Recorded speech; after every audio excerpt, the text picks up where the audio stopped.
The silence in the Sterling room was not the silence of peace, but the heavy, upholstered hush of money and fear. It clung to the velvet curtains and polished mahogany, suffocating every whisper and laugh. And then there was Chloe. She was 17, dressed in silks that cost more than the waitress's annual salary, yet she wore them like rags.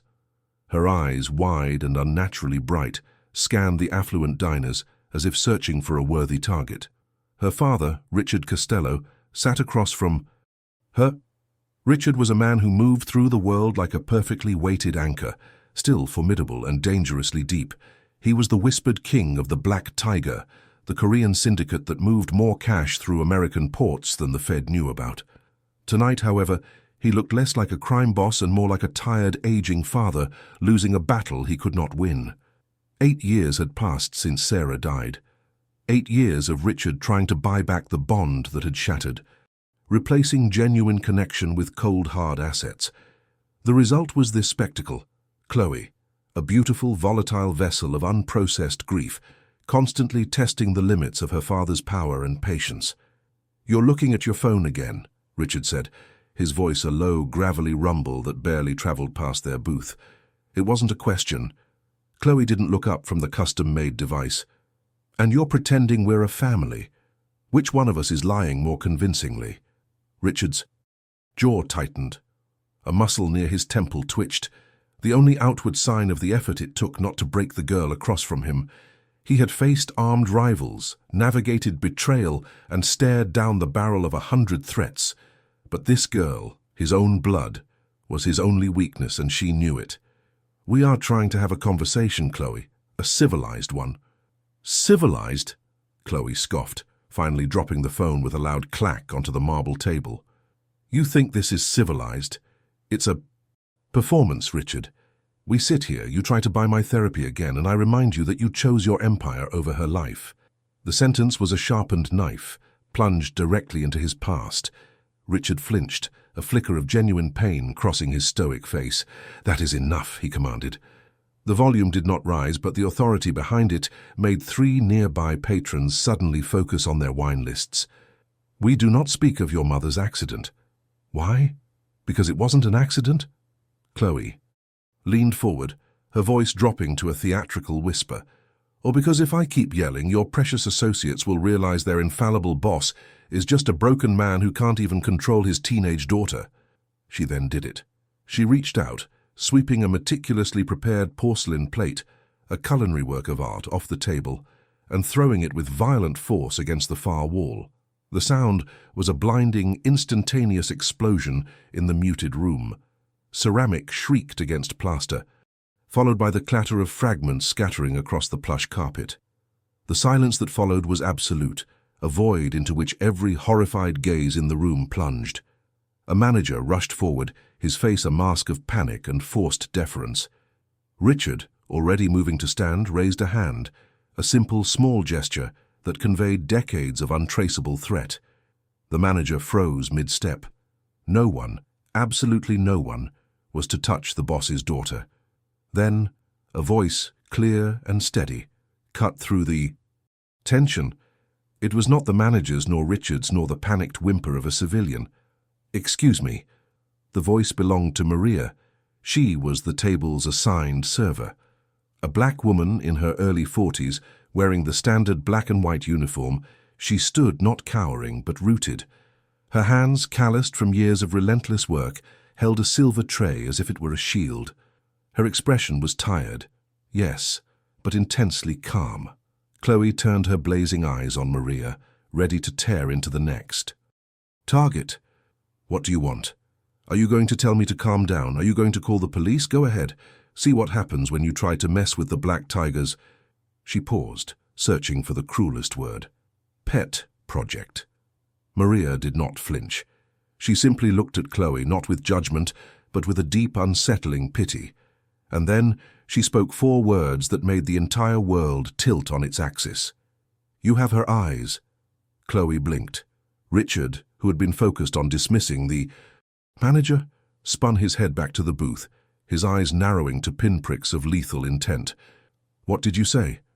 Richard's voice was no longer a rumble. It was a razor's edge. Maria met his gaze, unflinching. Your wife, Sarah. She had the same eyes, that same sad, terrified look hidden beneath a layer of pure rage. Maria put the silver tray down, a gesture of profound insubordination in that setting. She was risking everything. I knew her. Years ago. Before the money. Before the darkness. Richard took a single, slow step toward the table. The air pressure in the room seemed to drop. Every fiber of his being, the entire structure of the criminal empire he had built on secrecy and fear, was threatened by this one ordinary woman. You knew my wife, Richard stated, the words barely audible. Tell me how. Maria ignored him. Her focus was entirely on Chloe. She carried a scar, Chloe, not visible, but here. Maria lightly touched her own heart. A scar from the things she saw, the things she had to forget to survive this life. You're bleeding from that same wound. I don't know who you are, Chloe stammered, her voice suddenly small, stripped of its defiance. The mention of her mother, of a past life she knew nothing about, had pierced her armor. Richard took the final step, towering over Maria. His face was a mask of cold fury and desperate curiosity. He was the tiger, and she was prey. I asked you a question. How do you know Sarah? Maria looked up at the Korean. Boss, the weight of his criminal legacy pressing down on her. Her voice shook, but her gaze remained steady. She saved me. She didn't know who you were then. Not really. She only knew I was a poor black girl about to drop out of school. She helped me. She was kind. Richard stared, his mind racing, cataloguing every possible threat. Was this a setup? Blackmail? He had killed men for less. But Maria's eyes held a strange, genuine sorrow that mirrored his own. Get out, Richard snarled, reaching into his inner jacket pocket, not for a gun, but for his wallet, the only tool he had left.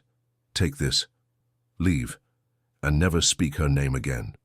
Maria watched the thick stack of bills hit the table. She looked at the money, then at the man who offered it, and finally back at Chloe, who watched with bated breath. Maria did not touch the money.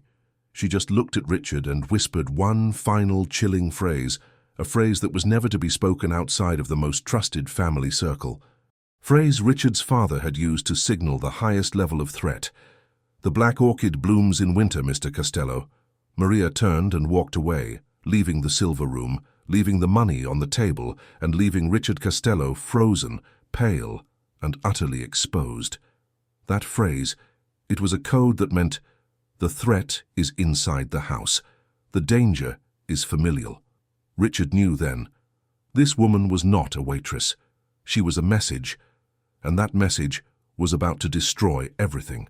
The phrase, "The black orchid blooms in winter," was not a simple threat. It was a knife plunged into the dark heart of Richard Costello's reality. It was an archaic safety code, known only to him and his late father, signaling that the threat originated from within the very bedrock of the Black Tiger. Maria not only knew his deceased wife, Sarah, but held a key that could dismantle the Korean syndicate's carefully constructed secrecy. Richard did not deliberate. His typical response to unsolicited information was elimination, swift and absolute. But the code, the haunting echo of his father's caution, forced a pause. He ordered a silent retrieval instead of an execution. 2 hours later, Maria's modest apartment in Queens was empty. She had vanished. He located her not through the brute force of his enforcers, but by tracing the single thread of pure light in Sarah's life, her devotion to an old community church in the Bronx. Richard sent his trusted capo, Kyung, under the guise of a charitable donor. Kyung didn't find Maria seeking solace. He found her concealed in the small priest's office, meticulously sorting and packing old documents. The confrontation was tense. Maria, her eyes weary but resolute, did not attempt escape. She knew she was one wrong word away from being disappeared.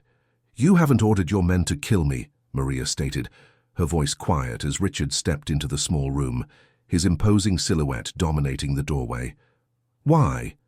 Richard walked closer, the expensive leather of his Italian shoes barely audible on the cracked wooden floor. "The code. Where did you get it?" "Sarah," Maria replied, clutching a small, dark wooden box tightly against her chest. "She taught it to me 10 years ago. She said, "If I disappear and you need his help, speak this phrase. It means you know he is being hunted by his own demons." Richard felt the ground liquefy beneath him. Sarah hadn't just accepted her dangerous life. She had prepared for its aftermath. Moving to protect her husband, the man he was before the Shefi consumed him.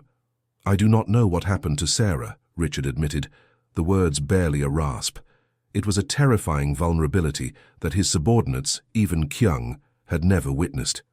The police concluded a car crash on a rainy night, a blowout. "That is what she wanted the world to believe," Maria countered, carefully opening the wooden box. Inside lay a small hardcover journal, aged and brittle. She never believed in accidents, not in your world. "This is the diary," Maria revealed. "It's not a book of memories, it's a ledger. She spent her final years documenting everything she witnessed within your organization, the diversions, the corruption, and the deepest betrayals." Silence devoured the small office. Richard instinctively reached for the journal, but Maria held it back. "No, it's coded. She used references from the classic literature she taught me to mask names and locations. Only I, or someone she trained extensively, can decipher it."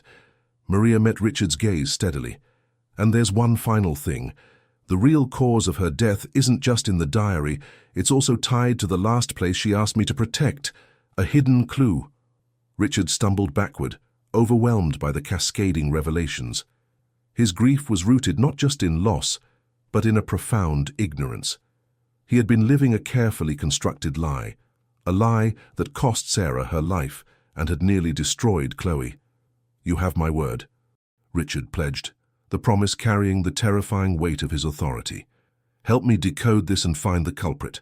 I guarantee your safety, and that of your daughter, Laura." He paused, looking at the diary with desperate intensity. What did she uncover? Maria took a deep breath, knowing the next words would seal all their fates. She discovered that the Black Tiger wasn't just laundering money. It was being leveraged to fund a far riskier, far darker operation. And the man responsible is Seok, your closest confidant, the man she shared financial oversight with. Richard reeled back as if struck. Seok, his boyhood friend, his trusted advisor, the man he relied on to watch over Chloe in his absence. The betrayal was absolute, seismic. Suddenly the office door burst open. It wasn't Kyung. It was Chloe.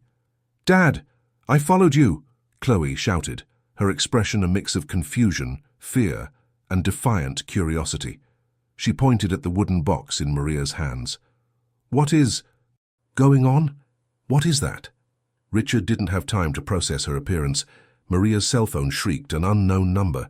Maria answered, her voice trembling. "Hello?" The voice on the other end was cold, synthesized, and spoke with flawless Korean inflection. A voice Richard recognized, even disguised. It was Seok. "You have something that belongs to me, Maria. Something Sarah took. You and the Shefe are asking too many questions," Seok stated calmly. "It's truly a shame. I just picked up, Laura from school, such a pretty girl, and so vulnerable." Seok chuckled, a dry, cruel sound. "You have 3 hours. Bring the diary to Pier 14, and you come alone." Maria let out a strangled cry, the phone slipping from her numb fingers and clattering onto the worn wooden floor. The three figures, the boss, the daughter, and the waitress, stared at the device, the remaining silence heavy with dread and the shattering weight of a new reality. The secret was exposed. But in one horrific instant, the stakes had changed. Richard was no longer hunting a traitor. The traitor now held the one person who could truly hurt Maria, and in doing so, had seized the leverage to destroy them all. The phone lay on the floor, its screen dark, the silence after Seok's chilling threat echoing louder than any explosion. Maria dropped to her knees, her hands covering her mouth, the composure she had maintained for years finally shattering into raw, maternal terror. Laura, her 18-year-old daughter, her future, her only hope, was gone. He has her," Maria choked out, tears finally breaking free. "I should have known. I should have protected her." Chloe, witnessing the genuine, visceral anguish of a mother, stepped away from her own privileged drama. Her teenage anger was momentarily eclipsed by true fear. She was used to causing trouble. Now, she was trapped in a life-or-death scenario with an innocent hostage. "Seok is a dead man," Richard stated, his voice a lethal monotone that had returned to its chefe setting. He hadn't moved since the call, analyzing the scenario with terrifying speed. "He has crossed the line. He has touched family." "Not your family," Maria spat, finally looking up, her grief momentarily hardening into rage. "He has my family. You dragged me into your war, Richard. I should have kept silent." "If you had, he would have killed us all and taken the diary anyway," Richard countered, brutally honest. "He used Laura to force my hand, knowing I need the decoder. He's operating with time and we have less than 3 hours. Crying won't bring her back. Decoding will." The grim reality forced an immediate, unholy alliance. Richard had the resources and the muscle. Maria had the key to the truth. And Chloe, surprisingly, became the essential link between the two. Richard immediately summoned his most trusted tactical men, bypassing Kyung's security detail entirely. He isolated Maria and Chloe in a safe house, a sterile underground bunker hidden beneath a legitimate Castello real estate development. "Decipher the entries concerning his name," Richard commanded, pointing to the aged diary on a metal table. "Any location, any transaction that links Seok to the Black Orchid Code." Maria, her hands still shaking, opened the journal. The pages were covered in dense, elegant cursive, interspersed with poetic quotes and literary references. "She used symbols from The Little Prince and the tale of the bamboo cutter," Maria explained, tapping a chi. "Kaj, this symbol, the fox, isn't Seok, it's his operation. She was too smart to use actual names." Chloe leaned over Maria's shoulder, surprisingly focused. "Wait, my mom used to read those books to me. The fox tames the little prince. Taming means manipulation, right? Controlling an operation. Where does she mention the location?" Maria, startled by Chloe's insight, followed the line of text. "The Mountain of the Seven Sisters. It's a reference to a Korean folk tale, but I also remember Sarah talking about a cluster of 7 dilapidated warehouses near Pier 14, the location Seok named." Richard grabbed the coordinates Maria scribbled down. "The warehouses are abandoned, the perfect choke point. Seok isn't planning a simple exchange. He's planning a liquidation. He wants the diary and he wants us dead." The tension in the bunker was suffocating. Richard moved with cold efficiency, dispatching teams and planning countermeasures. Meanwhile, Maria worked frantically, fueled by the thought of Laura, with Chloe surprisingly acting as her assistant, fetching supplies and offering small, tentative moments of emotional support. "Why are you helping me?" Maria asked Chloe, during a brief moment of quiet, the irony of their situation thick in the air. Chloe shrugged, avoiding eye contact. "He's a traitor. He hurt my mum. And Laura is innocent. This whole mess started because I kept yelling at my dad." She confessed this last part in a whisper of genuine regret. "I just wanted him to feel something other than controlling me." "He does feel," Maria said softly, her eyes returning to the page. "He feels fear and grief. He's just a man who forgot how to be anything else when your mother died." The clock was ticking down. Richard re-entered the room, dressed in tactical black, his demeanor grim. "The exchange is set for 14 hours. We have found a possible entry point into the last warehouse. It's rigged, but we can bypass the first perimeter." "What about the last entry?" Chloe asked, pointing to a final, heavily highlighted passage in the diary. Maria read the coded entry, her face draining of color. She looked up at Richard, her voice trembling again. But this time, not from fear, from the weight of the ultimate betrayal. "The Black Orchid isn't just a threat code," Maria whispered, her eyes wide with shock. "It's the name of the operation, and the entry states that the purpose of the operation, the dark funding, was not just money laundering. It was to destabilize the Black Tiger from within and frame you, and Seok planned to use Sarah's accident as the final proof that you were unstable and unfit to lead." Richard's face, usually granite, was momentarily ravaged by disbelief and sheer, blinding rage. Seok hadn't just betrayed him, He had used his wife's memory and their life together as a weapon to seize control. The accident was a lie, Richard breathed, the realization a physical blow. He did it. He killed her. He rigged the car, then used the grief to control me. He made me think I was failing Chloe because I was guilty. The three stood together, linked by the devastating power of the truth. Richard had his motivation, Maria had her certainty, and Chloe had the knowledge that her mother's death was not the result of her father's neglect, but the consequence of a ruthless power play. "We go now," Richard commanded, his voice shaking with restrained violence. "The exchange is a trap, but we will use it as bait. Maria, you go. With me. You are the decoder, you are the currency." "No," Maria said, placing her hand on the diary. "I go alone. Siok asked for me alone. If he sees you, he kills Laura instantly. You need to be the ghost in the machine." Richard looked at the woman who had already risked everything for his family's peace. He looked at the diary, the last piece of Sarah, and he nodded, an expression of profound, grudging respect on his face. The final hour was upon them. The exchange was set.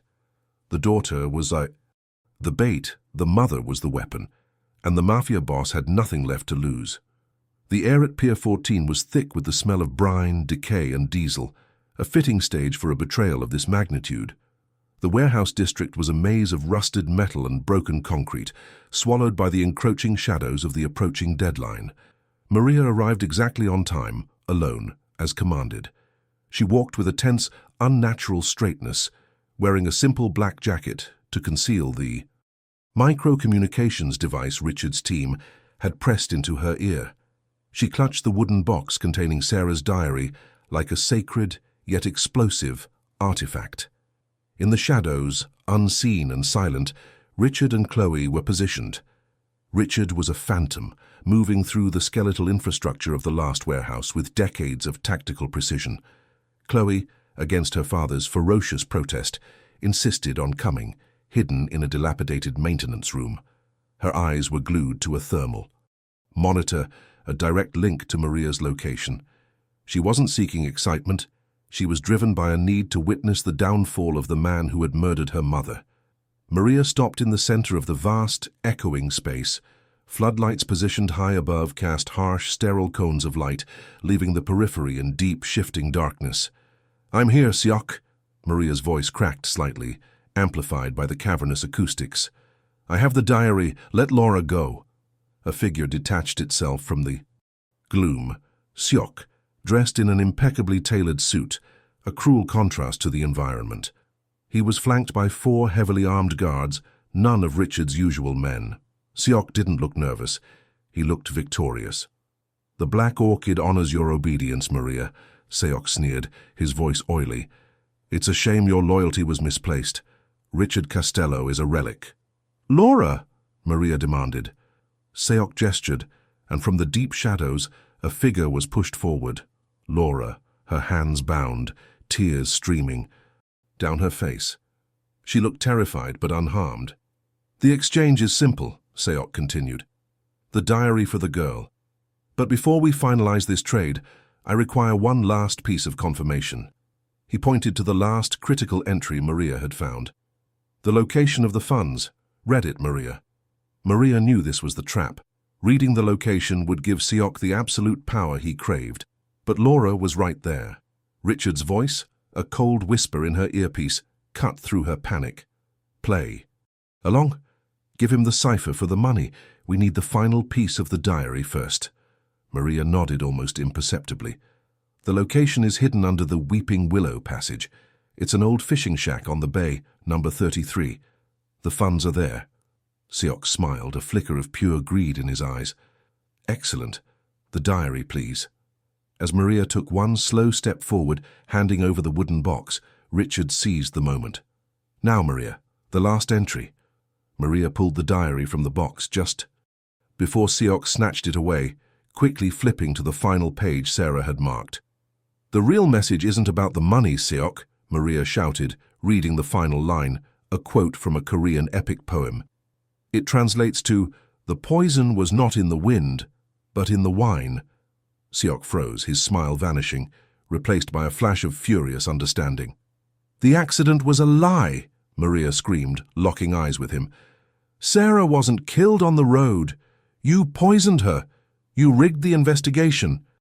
"To look like an accident so Richard would fall into guilt and you could frame him," Siok roared, his face contorting in a mask of exposed rage. "Kill them, all of them, now." Before Siok's guards could react, Richard initiated his countermove. A series of non-lethal flashbangs planted hours earlier detonated, plunging the vast warehouse into chaotic, strobing light and blinding noise. In the ensuing pandemonium, Richard, armed with only a silenced pistol and the element of surprise, moved. His targets weren't the guards. They were the supports holding the heavy, unstable scaffolding around Laura. Clang! Crash! The scaffolding collapsed, not harming Laura, but creating a metallic barrier and a deafening distraction. Laura screamed, but the distraction gave Maria a crucial half-second. She grabbed Laura and dragged her behind a pile of industrial barrels. Chaos erupted. Richard was a ghost, disabling Siok's men with stunning efficiency. Siok, realizing he was losing control, focused his rage entirely on the man who had always stood in his way. "You took everything from me, Richard. The name, the power, even Sarah's respect," Siok screamed, drawing a hidden, ornate dagger. "I will take it all back, starting with your life." Richard and Siok engaged in a brutal, silent, close-quarters combat, a desperate dance of two former brothers, fueled by decades of suppressed rivalry and the ultimate betrayal. Richard was older, but Siok fought with the savage fury of a man about to lose his grand scheme. Meanwhile, Chloe, watching the thermal feed, saw one of Siok's disabled guards begin to stir. He was reaching for his pistol, his sight set not on Richard, but on Maria and Laura. "Maria, to your right! The guard is alive!" Chloe screamed into the comms. But Richard and Siok were crashing through a stack of metal drums, cutting off the signal. Maria, momentarily distracted by the fight, didn't hear. Chloe had to make a choice: stay hidden or save the innocent. She grabbed the single tool available in the maintenance room, a heavy, rusted pipe, and flung open the door. She ran toward Maria and Laura just as the guard raised his weapon. In a desperate split-second action, Chloe swung the pipe, not at the guard, but at a fragile support column nearby. The ensuing crack was deafening. The column gave way, sending a shower of concrete and metal debris down onto the guard, pinning him before he could fire. The sound of the collapse distracted Siok, allowing Richard to land. A crushing, decisive blow. Siok fell, the dagger skittering across the concrete. It was over. Richard rushed to Maria, who was embracing her terrified but safe daughter. Chloe stood frozen, the heavy pipe clanging onto the concrete, her face streaked with dust and tears. Richard looked from his daughter, covered in grime but having committed an act of true courage, to his former friend, defeated on the floor.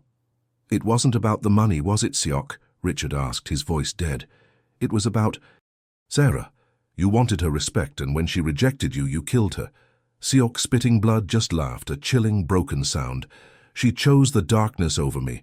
And now, Richard, your life is over. Your empire is finished. The police are coming. I called them right before the exchange."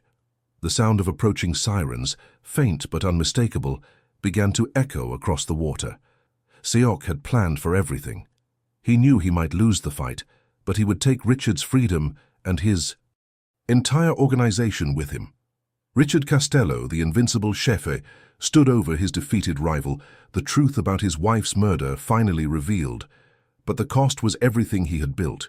He was alive, his daughter was safe, but the final, devastating decision still loomed.